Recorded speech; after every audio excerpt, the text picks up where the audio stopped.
I'll say this video here, if anyone's watching it, I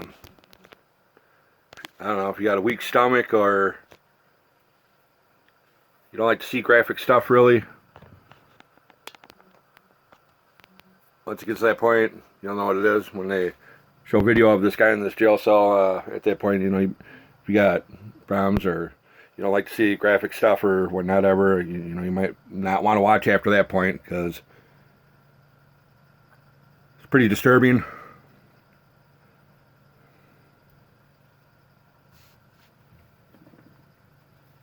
Good afternoon, everyone who's assembled here. Good afternoon, Minnesota. I'll be joined today by Minneapolis Mayor Jacob Fry and by St. Paul Mayor Melvin Carter.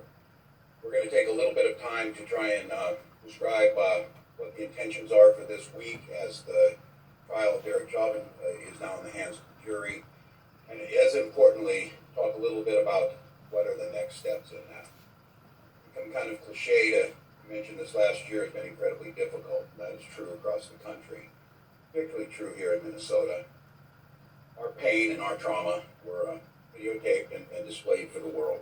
The world watched George Floyd die with a knee on his neck for nearly 9 minutes. They've seen it replayed so many times that the spectacle of a black man dying, I fear that we desensitize just the horrificness of what was witnessed on that Memorial Day last year.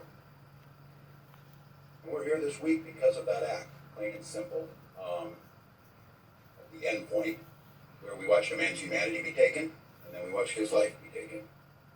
Last May and June, we watched that pain, that anger, and that heartbreak pour out into our streets here, across the country, and around the world.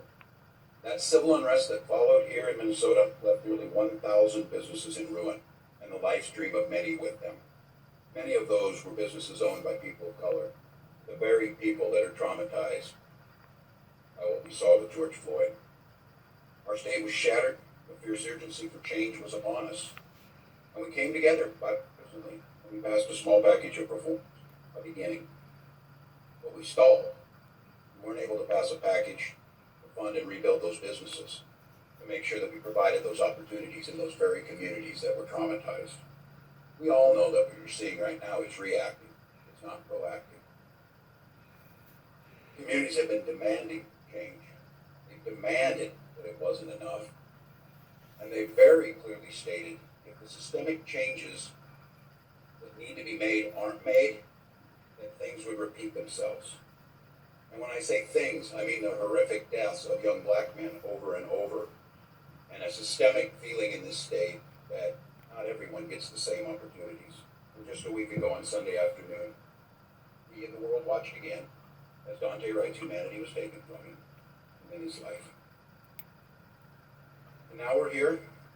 Our justice system has put the decision for Derek Chauvin will be decided by that jury. His fate will be decided by the jury. We'll decide our fate in this state. We must acknowledge two truths. We cannot allow civil unrest to descend into chaos. We must protect life and property. But we also must understand very clearly, if we don't listen to those communities in pain and those people on the streets, many of whom were arrested for speaking a fundamental truth, that we must change or we will be right back here again. And so, And what did he just say right there? Tim WALZ? Really? And if you don't do something, we'll be right back here again tomorrow, and so on and so forth.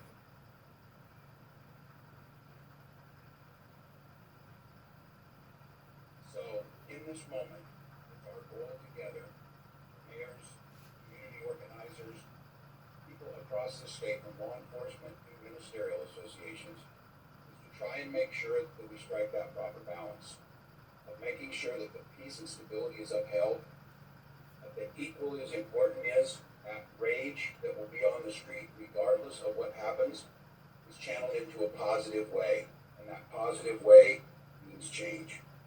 We have to have that change. We can't live like this. We cannot continue to live like this. Systemic and fundamental changes will need to be made. It needs to be started with systemic public safety reforms. Some very simple truths that I think we can all agree on, and let's work from there. No one should die for a simple traffic violation. There's enough smart people out there and enough agreement around that we should be able to find some answers.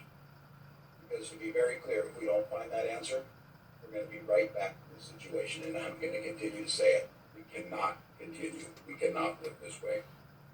Again, we need to find some answers. We can't live this way. We can't continue on like this. Really, Tim? Communities need to be heard. They're frustrated, not just down on the streets and say, why are you doing that? Because they're being heard. They're demanding that these changes be made. They told us last year, change cash bail. Change how you do traffic stops. It didn't happen, and look what we got. I was speaking to a woman today, a black mother, and I was explaining how frustrating it is in our political system to try and find consensus to get stuff done. And she said, wait a minute. She said, you're frustrated? She said, you're the governor of the damn state. Think how frustrated I am. What power do I have? Huh. Imagine that. Change this. Her point was, listen and make the changes. Don't find a reason you need to go home. Don't find a reason to adjourn. And don't say it's hard. Hard is Katie Wright having to stand in front of the press, and the shame that all of us should feel to watch her talk about why her son died. She doesn't need our pity. She doesn't need our sympathies. She doesn't need us talking to her. She needs us to do actions. And I say us, me, and everyone else are a part of it. That's right. Let's be very clear.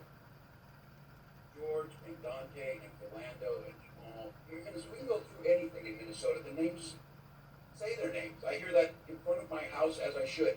Say their names. They need to know that I better go to bed thinking about say their names of who died. What's unfortunate is it wasn't on 38th in Chicago or out in Brooklyn Center when their destinies and fate were put into play. Their destinies and fate were put into play before they were even born. Health disparities are apparent prenatal. Almost catastrophically, the number of women who die in childbirth or from it is simply unacceptable. Their fate was set when they get expelled from schools for disciplinary actions at a rate much higher than their white classmates. Educational attainment levels, home ownership disparities, economic disparities. What does that have to do with what he was talking about? It's simply a miracle. Well, now he just wants to ramble on about a bunch of dumb BS shit now. But that makes my point.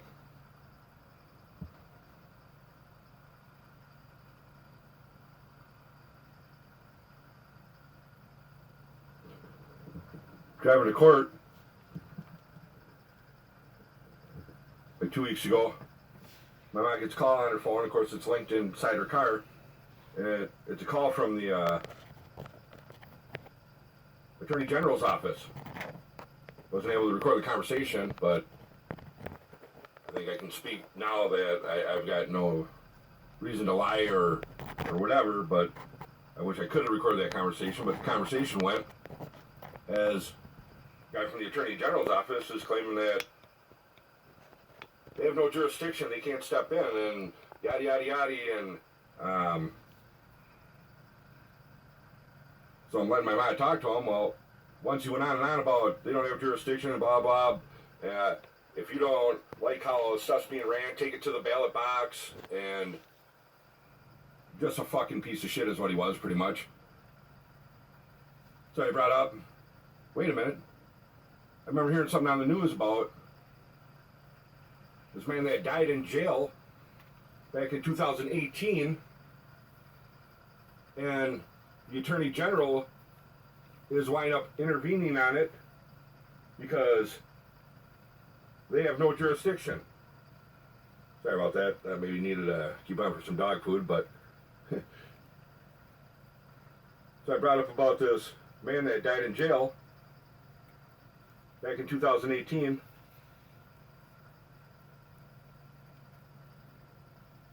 Now, this is where the Attorney General's office is getting in the middle of it and intervening.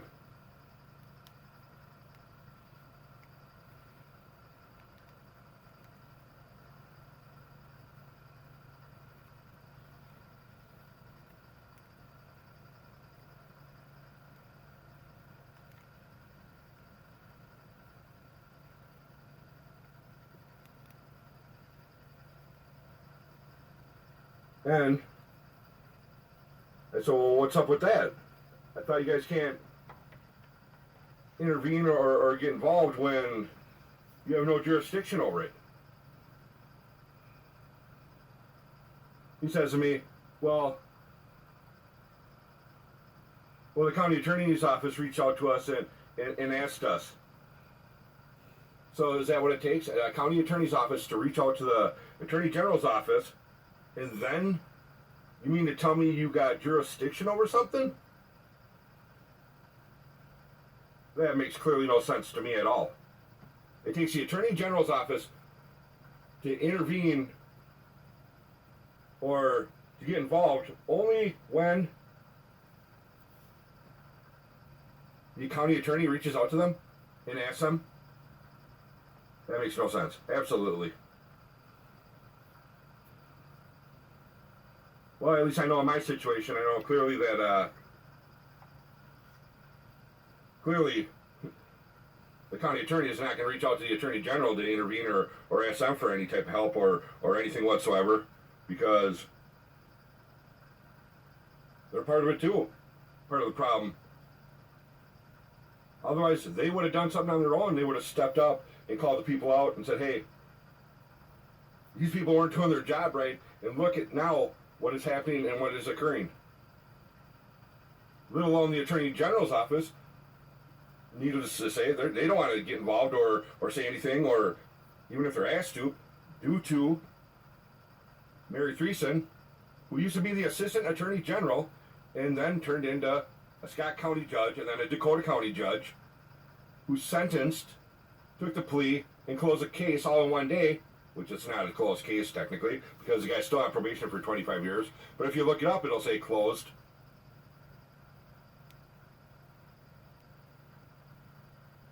Right after Mary Threesen was an assistant attorney general, Joel Watney was the assistant attorney general right after her.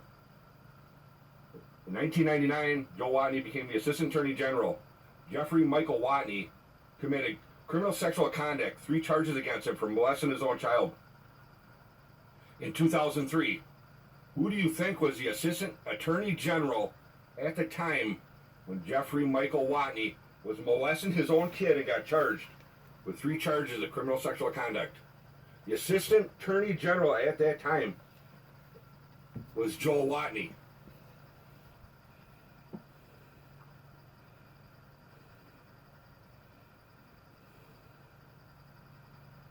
Yeah. Do the math.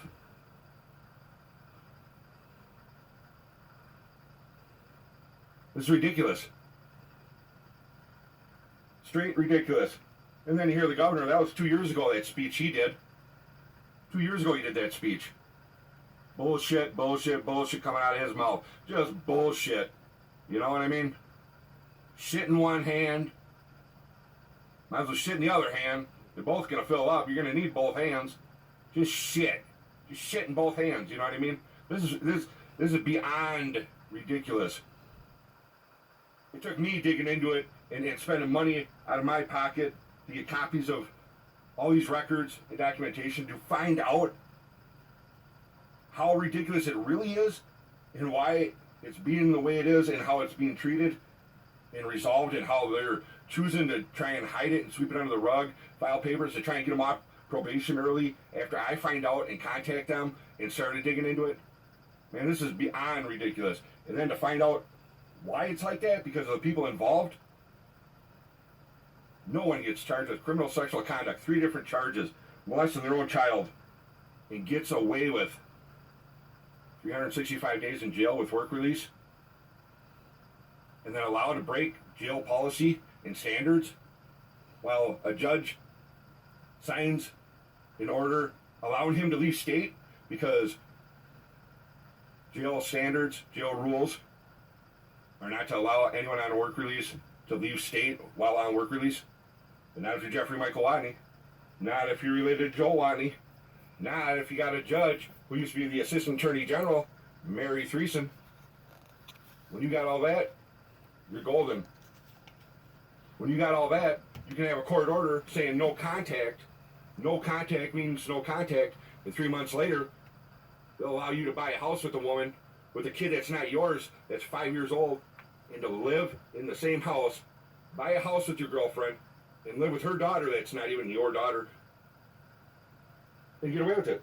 And then what you're done. 3 months after the judge orders no contact, they allow him to buy a house in his name and in her name, and to live in the same house with a minor child that's 5 years old that's not his. No, mine. Never was I informed, contacted, or notified, or anything ever whatsoever. Now, I'm going through all my paperwork. I can't say 100% for sure because I haven't dug through all of them yet. And it's a lot, a lot. To see if I had that same judge, Mary Threeson, because she became a Dakota County judge. And there's probably no doubt in my mind, as many times as I've been to court, and I'm pretty sure I crossed paths with her at one time. And I'm going to dig through them and see if I can find one of them. I'm sure there is. And any of it dealing with my stuff on seeing my kid or any of the issue with that problem, now that's going to show a lot right there on top of, just on top of what's on top of it all. This is beyond ridiculous. Beyond ridiculous. No one would ever believe any of this at all, period, unless I was smart enough to record and document all my phone calls, all the physical fact proof, doing all the legwork on scooping up and gathering up all the information, all the paperwork, all the court orders, all the straight fact, physical, the solid fact proof, 100% facts, undeniable fact, clearly all facts. Straight facts. You can't deny it. You can't cover it up. You can't. None whatsoever. It's straight facts. And to bring it to all these people's attention, and now I see clearly why they choose not to do nothing. Like, it's going to be brushed under the rug, throw me in jail. Then I can't speak out about it because I'll be sitting in jail and I can't talk about it or post on it or anything. And then, like, eventually it'll just go away. Like, no fucking way. No fucking way. This is beyond ridiculous. Way beyond ridiculous. What this has done to my life of 18 years of trying to see my daughter and doing everything by the book and filing papers. Like, it stressed me out so much. Like, I don't understand why this court system that I'm having faith in, and I had no concern or no worry when I went to court. I'm like, I have faith in it, and they'll see through the bullshit and they'll call it out, and I had faith in it and I had confidence. And then to walk out of a courtroom and get an order every time, it just destroyed it more and more and more. And then I realized there is no legal system. There is no process or right or wrong or what good or bad or laws or statutes. There's judge's discretion. Judge's discretion. Judge's discretion means I'm a judge. I can do what I want. I can order whatever I want, regardless what the state and statute and laws and good or bad, whatever. Judge's discretion, hey, that's what I decided to do. That's what they decided to do. And what do you do? What do you do about that? You know, you can file something at the board or do whatever it is. You know, been there, done that, all the way down the line. And now I can see 100% why. Why absolutely none will ever be done, and no one will do anything, no one will speak out, no one, because of all the people that are involved. All the way up to the Assistant Attorney General. Joel Michael Watney was the Assistant Attorney General in Minnesota at the same time that Jeffrey Michael Watney was charged for criminal sexual conduct. 3 different charges. The Assistant Attorney General at the time of Jeffrey Michael Watney being charged for molesting his own kid. Joel Watney. Unbelievable. Anyone that's ever been in trouble or been through the legal system, or anyone with half a brain knows you get charged with molesting your own child. You got 3 charges. Like, you better be going to prison for quite some time, or something's going on. Something ain't right. Something crooked going on. Who would ever know, or who would ever find out, or how did this even be talked about? Or you're talking like back in 2003, times are a little different. And I don't even think at that point you even had like the internet on your phone to do whatever. I mean, times are changing very fast, and you can't hide shit and sweep it under the rug and think it's one person dealing with something and going to court on it anymore. Now it's like, it ain't no quiet thing anymore. Now someone can talk about it and post and reach out everyone in the world in a click of a button and hear about all this. And they're stuck on the same standards and procedures on how they deal with their things by, well, this is how we deal with it, and we'll just not say nothing and not whatever, and because what's going to be done? Nothing, right? So it's ridiculous.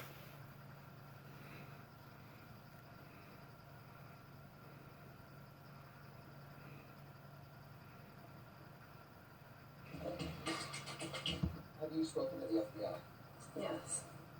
A jail insider is speaking publicly for the first time about a death behind bars. A death that's at the center of an active FBI investigation and sparking statewide reforms. AJ Legault reports on the latest chapter of our year-long investigation, Cruel and Unusual.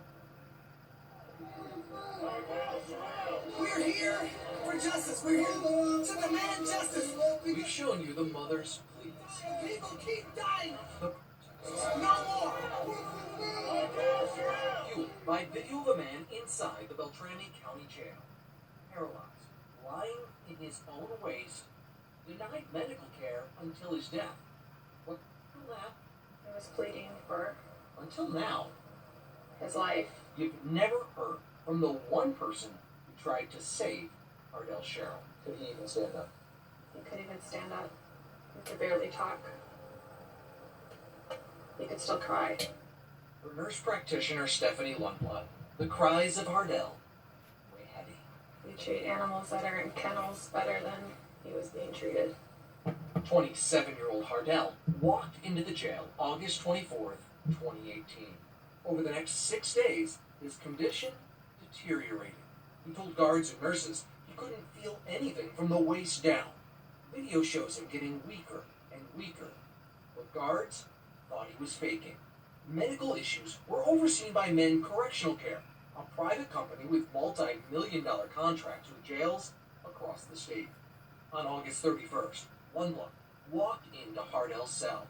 She was a new hire at Men, but an experienced correctional clinician with 2 years in the federal prison system. When I went into that cell, I first was overwhelmed with just the stench. And he was covered in sweat and urine. He was wearing a diaper, and the urine had soaked through the diaper. He couldn't move his legs. He had tears coming down his face. Did this look like a man who was faking? No.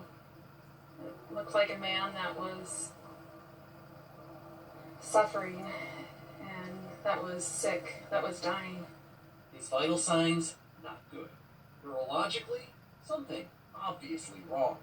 Overriding jail staff, Stephanie mandated Hardell go directly to the emergency room. I knew that if he didn't receive medical care immediately, that he probably wouldn't make it. Hardell was taken to Sanford Hospital in Fargo. Here, a jail guard told the doctor Hardell was faking it. Records show the doctor diagnosed him as malingering. Fucking ridiculous. I had no Fucking idea ridiculous. that the emergency room physician discharged him to his death.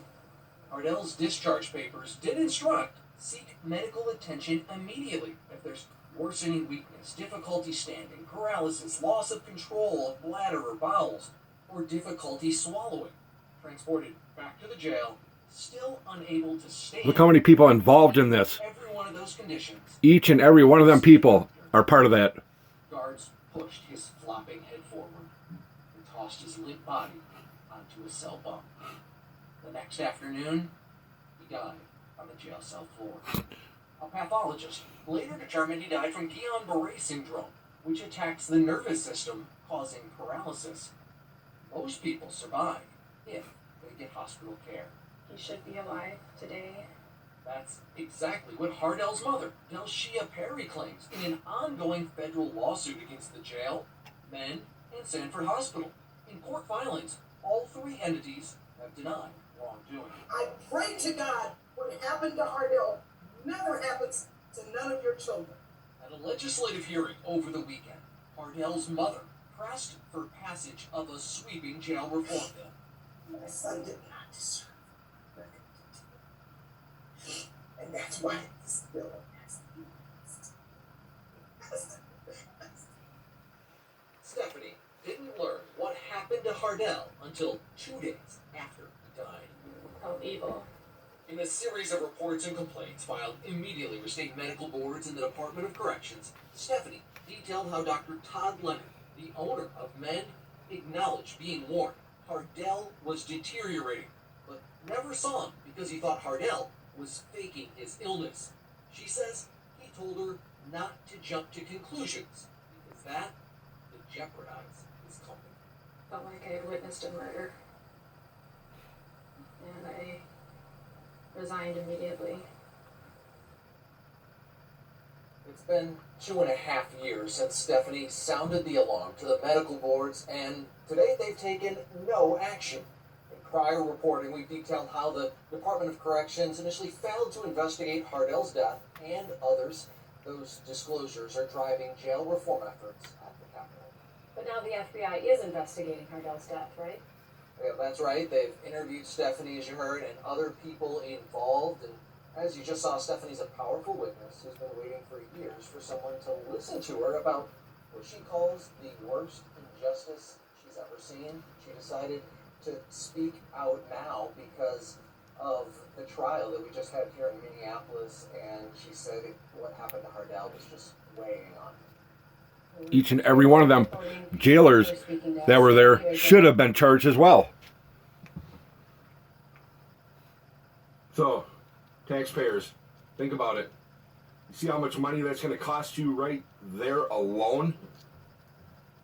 When that situation's all done and taken care of, and they thought they could just do what they want. Just think, if they would have just addressed the situation at the very beginning, when clearly, while he get sicker and sicker and sicker inside that jail cell, the camera showed within a week how much it deteriorated. Like really, like how many warnings, how many times could they intervene? How many times did they have a choice? Every single time someone went to work and looked at that camera and seen that day after day after day, how many times did they make that decision over and over and over and over and over and over and over and over?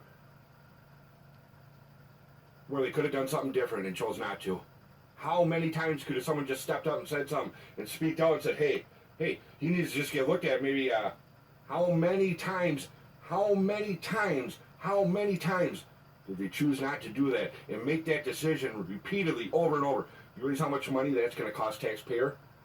How much money taxpayers are going to be dishing out due to that over and over and over and over and over repeatedly times?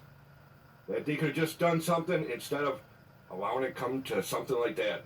Think about that. Think about that. How many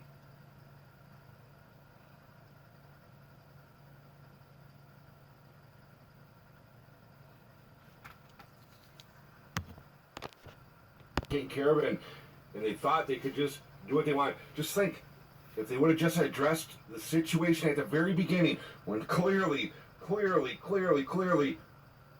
while he get sicker and sicker and sicker inside that jail cell, the camera showed within a week how much it deteriorated. Like really, like how many warnings, how many times could they intervene? How many times did they have a choice?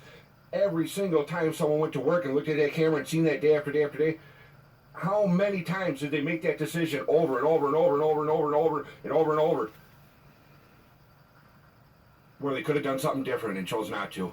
How many times could have someone just stepped up and said something and speaked out and said, hey, he needs to just get looked at maybe, how many times did they choose not to do that and make that decision repeatedly over and over? You realize how much money that's going to cost taxpayer? How much money taxpayers are going to be dishing out due to that over and over and over and over and over repeatedly times? That they could have just done something instead of allowing it to come to something like that. Think about that. Think about that. How many times over and over and over has a problem occurred and someone spoke out and talked about it and it's been brought to their attention, they've seen it? Or how many times over and over and over was that Galvin guy that kneeled on George Floyd's neck? How many times was there a complaint against him? How many times has stuff been brought to people's attention? How many times have people went and expressed and showed over and over and over and over on a problem, and they choose not to intervene, choose not to say anything, choose not to do anything until the point what? Until it costs taxpayers millions and millions and millions and millions of dollars on legal fees, court fees, paying out on judgments, millions of dollars of taxpayers' money. Millions! Do you realize how much of it you don't even know of? Because it's signed with a confidentiality and no one even hears about it or knows about it because it's signed by a confidentiality and it's swept under the rug and they did a payout. Do you realize how much money the county and states got to be raking in to be doing stuff like that? The only ones you're hearing about is the ones that are big enough and it makes it that big of a problem and it hits the news and once it hits that point, they don't like that attention and then you want to do something and look into it. Like that woman said, now the FBI, now these people are looking into it in the Attorney General's office as well. As the Attorney General's office says, we have no legal blah blah. Really? The Attorney General, this is a exact thing I brought up when he called my ma as we were driving to court, and I brought that up. And my ma looked at me like, what are you talking about? And I explained it to her. And that's what it took. That much. They thought they were just going to what? If they would have just paid out some money, signed a confidentiality, no one in Minnesota would ever heard about it or known about it unless it went to that point where it hits the news. And if they would have just thrown money at the woman, she would have signed a confidentiality, whatever, no one would have known or heard. People are reaching out and saying and talking, and so much could be, oh my God, so much could be prevented, like you would not even understand. And they choose not to say anything or do anything or look into it until the point where it's going to cost them more then. It's going to cost them more. Millions. And taxpayers are tired of their taxes going up and up and up. You realize how much is going on and how much money is being thrown out the fucking window that you don't even know of? And if you're a taxpayer, you realize how much money is being thrown away on nonsense that could be prevented and stopped. And like one little thing, someone could have just went in and seen that guy in the cell. Someone could have intervened and maybe knocked that guy off George Floyd's neck. I mean, but they knew about that cop. They knew about that cop because how many complaints did he have? They know about child protection services and the problems that they got and what they're doing. And look at how much it's costing taxpayer. Look at how much it's costing taxpayers. How about that alone? If you're a taxpayer, you need to step up and say something and be part of this and address this situation and call them out and ask for some answers. Transparency, show what the fuck is going on and where all this money's going. How many payouts per year are you guys paying out on shit that we don't even know of? Because you guys did wrongdoing and it's clear you guys could have done anything and so many things were brought to your attention where you could have prevented so much, but instead costing taxpayers millions and millions each year. And then you hear on the news all the time like you guys can't come up with any kind of agreement and blah blah blah and the state's gonna have a shutdown because we need more money and more money, right? You need more money. You'd have a shit ton of money if you at least would just do your guys' job that you're paid for with taxpayers' money. Come on now.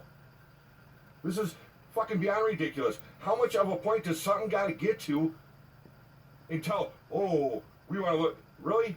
You had a chance at millions and millions of times to look into something, millions and millions of times to address something or take care of it or resolve it. You heard the video that I played before this about Tim on the stand there talking his bullshit, shit in both hands and a mouthful of it as he's eating it, trying to get his hands so they're lighter. I mean, this is beyond ridiculous. Beyond fucking ridiculous what's going on. And I'm not the only one dealing with shit like this. No one hears about it until it hits a point where it's that big of a deal. Like Eli Hart. So much could be prevented if they just did their job. So much money would have been saved by taxpayers. Taxpayers wouldn't be dishing out as much. And no one cares. No one does nothing. No one wants to say nothing because their job is... You guys... They're worried about their job compared to some kid's life. Some kid's life. But it'd be a different story if it was their kid's life laying in that trunk like that, right? Shredded like cheese. Like, really? If it was their kid, it'd be a different fucking story. If it was their kid, I'm sure something would be done. Only because they work and they're part of the court system. Kind of like if Jeff Watney and Joel Watney are related. Then something's done and something could be swept up and taken care of. And really?